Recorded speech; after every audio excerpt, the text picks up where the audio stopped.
what I expected to see from our team. And so, as the head coach of a team that didn't play well, I didn't coach well enough, obviously. We had a really good week of practice, but we needed to play complementary football in this football game, which means we possessed the ball, we scored points.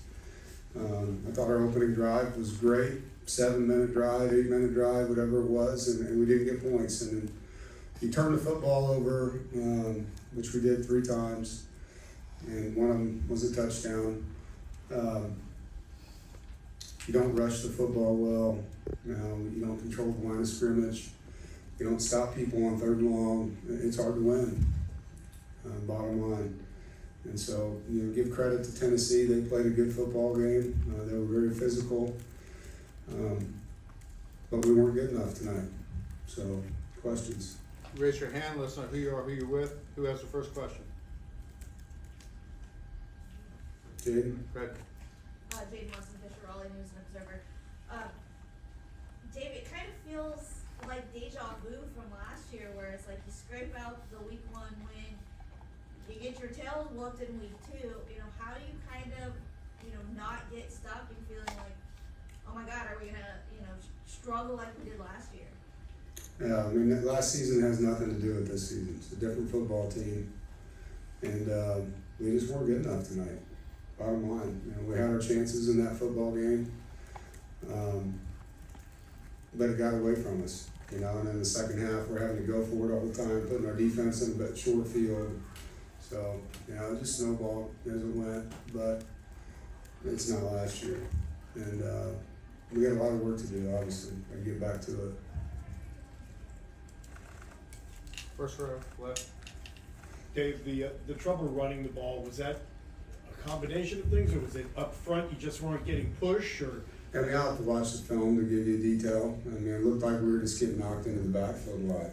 I said this all week, their defensive line was our biggest concern, particularly defensive tackles, and we think those guys are really good players, and we just did not block them up front the way that we have to run the football.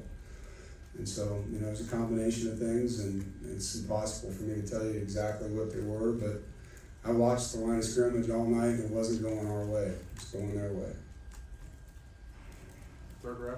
No question back there. It seemed like the first drive, Grayson was able to get the ball out quick and Yeah. move down the field. What kind of changed, I guess, from there? Yeah, we were very efficient the first drive, and that's what I thought we were going to do. Was whether we scored or not, finish every drive with a kick. Worst case, a punt.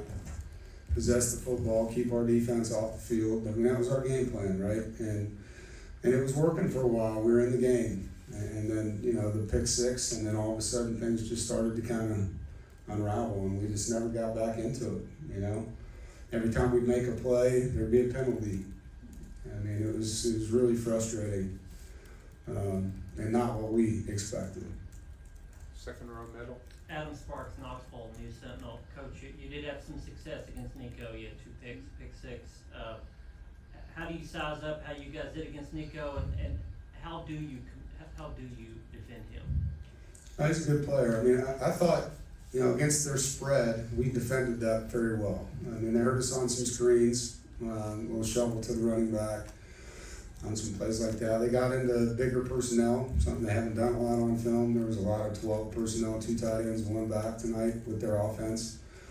And so, credit them for changing up, because, if you watch them, most of their formations you're going to see are 4 wides or 1 tight end formations. And so, I thought we did some good things that way, but we did not, as the game went on, stop the run, and we were out there a lot in the second half, defensively, because of how we played on offense in the second half. Front row, so right. Coach Steve Reithen from the Associated Press, that interception return was obviously a big moment. Yeah, we're in the red zone, so that flips.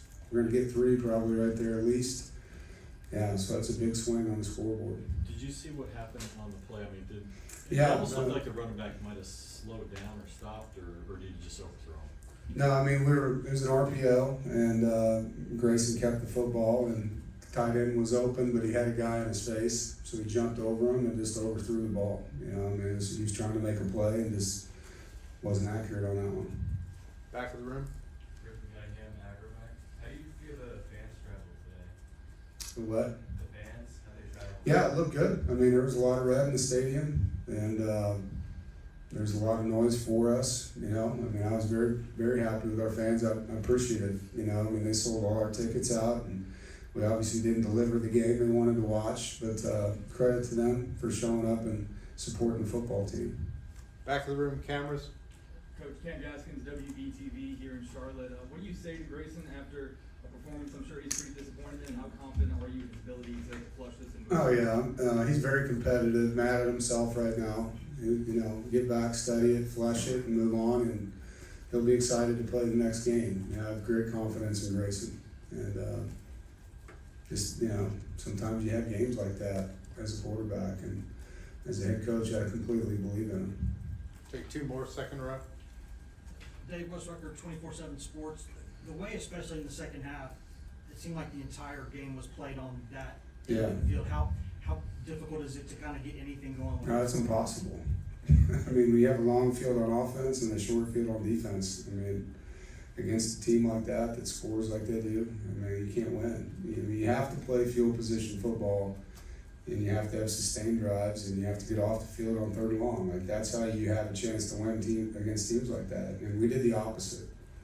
You know, I mean, we gave our defense short fields to defend, and our offense had long fields, and our special teams weren't good enough.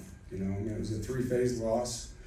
When you look at the game, all the stats, offense, defense, special teams, we lost that game as a team, and it's a lot to improve. And I look forward to the opportunity to do it. Last question, front row.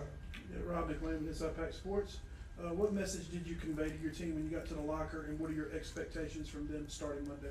I told them the same thing I told you. I mean, it wasn't what I expected to see. You know, they won the line of scrimmage. We weren't physical enough. We turned the ball over too much. We didn't get it done. And it starts with me. You know, I'm the one that sits in there and leads the staff and our game planning and all that. But this is a really good bunch of guys. And they will go back to work. I know that. And they'll stick together. There'll be a lot of people telling them that they're no good, and that's fine. And inside the building, we got to do a great job leading, and our captains, our leadership council, all that. So it's a lot of football in front of us. Okay, thank you, Coach. Yep.